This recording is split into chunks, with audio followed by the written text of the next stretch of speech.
Hey guys, this is our prototype for the ubiquitous computing interface. We're calling it Filtr as a way of taking back control of notifications that may be overwhelming you just a little bit. Right now, we get notifications for a lot of things. We get them for social media applications. We get them for messaging apps, whether that's more traditional stuff like Messenger or SMS, or newer stuff like Telegram and Signal. They're just everywhere. We're getting emails, we're getting game notifications, we're getting calendar notifications, we're getting messages that our computers need to be updated, we're getting notifications about the weather. And now, on top of all that, we're getting notifications from Internet of Things devices. So now as more and more devices in our houses become smart, we get more and more notifications. That's a lot of notifications. The problem is that all of these notifications are coming to the same place. They're all coming to your phone, or they're all coming to your computer. And it's hard to filter through those because a lot of times your really important emails are getting the same priority as notifications from a video game. We're just flooded with notifications. And there's research showing that these are actually dropping productivity while you're at work and causing stress. So there's a study from the University of Korea showing that brainwave activity indicates worse productivity of notifications. Same thing in Spain. With notifications, we have more stress and we're feeling overwhelmed. There are some solutions that have been presented to this under what's called ambient notifications. This actually originated way back under Hiroshi Ishii's tangibles presentation paper that we studied.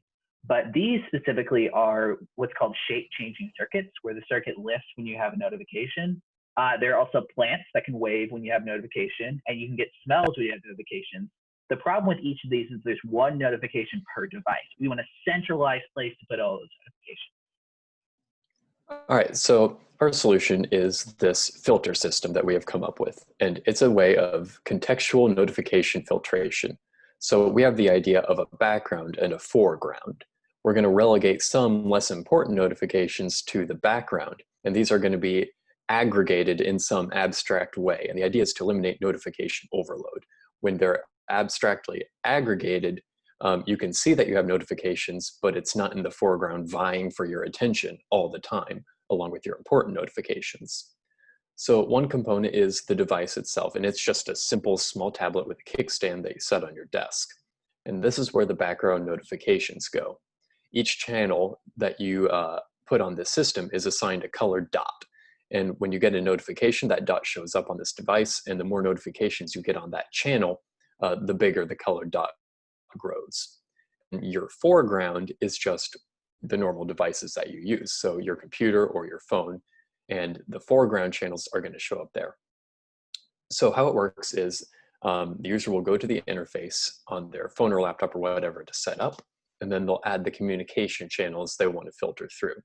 And this can be anything from email to team collaboration tools, chat services, and all the way to whatever apps you use on your phone for news and weather. Then you label each channel as either background or foreground. And like I said, the foreground channels show you push notifications, while the background channels are going to go to our device and be aggregated in those circles. And they will include separate settings for work and home settings. So if using location-based services, you can see if you're at work, then certain work channels that you designate are going to show up in the foreground, some in the background, and your personal channels won't show up at all.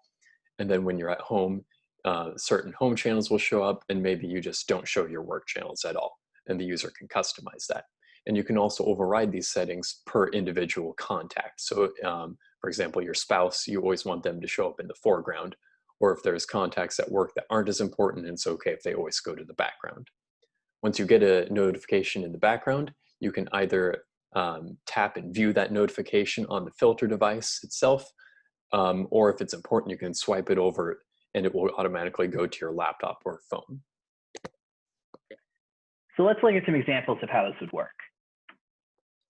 So when it comes to configuration, the first thing you have to do is choose your channels. So on this screen, you see we're setting up the channels for work, and you just add email, chat, and everything, and you can see where you can add the different categories.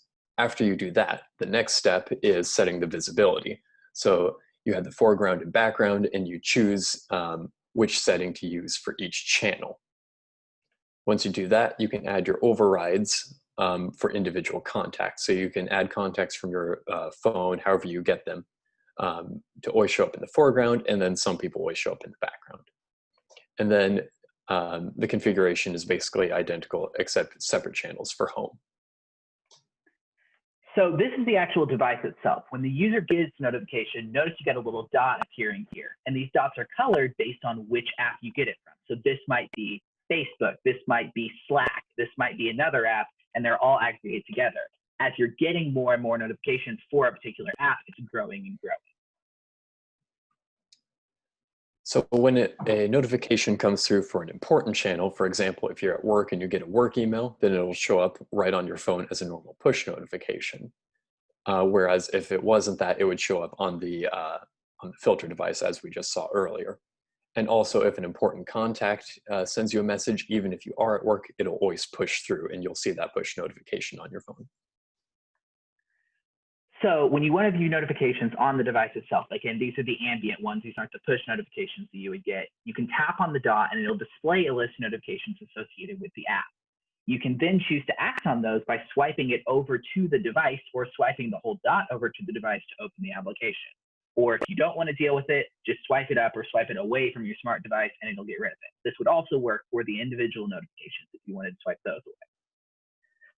So to analyze the effectiveness of this, we designed a study that we were applying in a group project context to see how well they performed with this device. So we took a software engineering class at Baylor University, consisting mainly of juniors aged 20 to 21, 75% male. And we're looking at how well this will perform for students, and hopefully in the future we could analyze how well it works in the workplace. And the students were given extra credit for participating in this assignment. So the materials we need for this, since we have these groups, we need 16 prototypes of Filtr, but we need 32 workstations, so every student can have their workstation. And of course, they need the software that they're going to use to make the website. There are going to be 4 computer labs or 8 workstations each. So each group member will be in their own lab away from the other group members, forcing them to communicate via messaging. We'll have 8 Discord servers set up, 1 per group. We'll have a prepared spec for the website to be built with a specific feature list that students have to work through.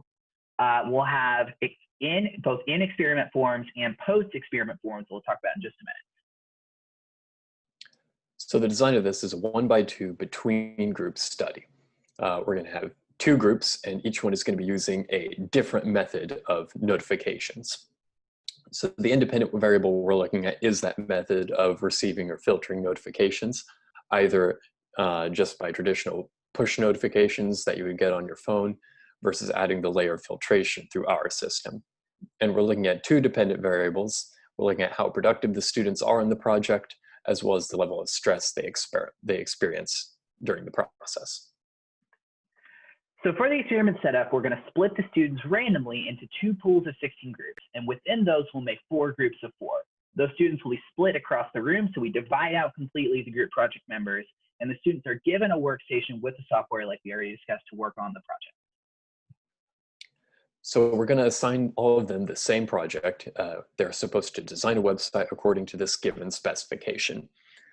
And then we're going to assign them to use Discord for communications with their groups. And we're going to force them to use their the mobile app for Discord rather than the desktop interface. So everyone is using the same method of communication. And then we're going to split this across 2 different 3-hour sessions that they'll have to finish the project. So group 1 will be our control group. That's your traditional, you're getting notifications via your phone. And we're forcing the phone, not the desktop, so they can't just leave the desktop app open. The second group is our experimental group. They'll have a Filtr tablet off to the side where they'll be receiving notifications on there, and they'll have the whole interface. They can choose to address notifications if they want or swipe them away.